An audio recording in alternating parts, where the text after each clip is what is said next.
বাচ্চা দত্তক বা পালক নেওয়া জায়েজ আছে কিনা খুবই গুরুত্বপূর্ণ একটি প্রশ্ন।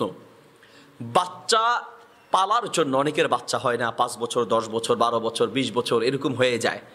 তো দেখা যায় যে একটা বাচ্চার জন্য জান প্রাণ, তো সেক্ষেত্রে কি করবেন? অনেকে নিজের বাচ্চা না থাকার কারণে বা বাচ্চা থাকলেও আদর করে, কারো ছেলে আছে মেয়ে নাই মেয়ে পালতে চায়, মেয়ে আছে ছেলে নাই ছেলে পালতে চায়।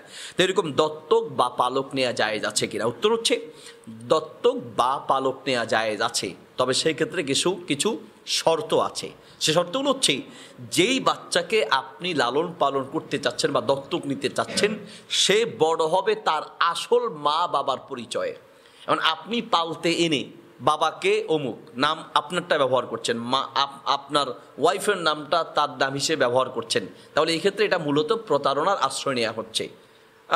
আপনি তো তার বাবা আর মা নন, তার আসল বাবা আছে, আসল মা আছে। ওই ছেলেকে যদি আপনি পালতে চান, দত্তক নিতে চান, তাহলে অবশ্যই সে বড় হবে তার আসল মা বাবার পরিচয়ে। দ্বিতীয় কথা হচ্ছে, এই ছেলে বা মেয়ে যদি আপনি দত্তক বা পালক নিতে চান, সবচেয়ে উত্তম হচ্ছে দুধের বাচ্চা বানিয়ে ফেলবেন।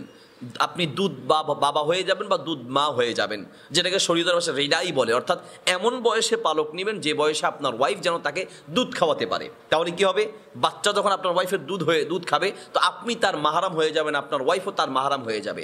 যদি বাচ্চাকে দুধের বয়সে নিয়ে দুধ বাচ্চা বা দুধ মা বাবা আপনি হতে না পারেন, তাহলে এই বাচ্চার সাথে আপনাকে পর্দা করতে হবে।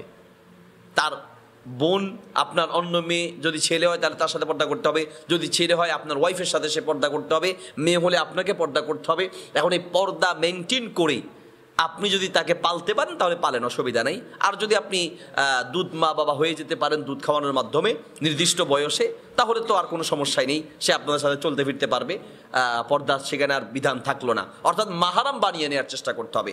এই দুধ খাওয়ানোর মাধ্যমে মাহারাম বানানো যায়। যদি মাহারাম বানাতে না পারেন তাহলে আপনি পালেন ঠিক আছে, আপনি দত্তক দিচ্ছেন ঠিক আছে, কিন্তু এর সাথে আপনাকে অবশ্যই পর্দার বিধান মেনটেন করে চলতে হবে।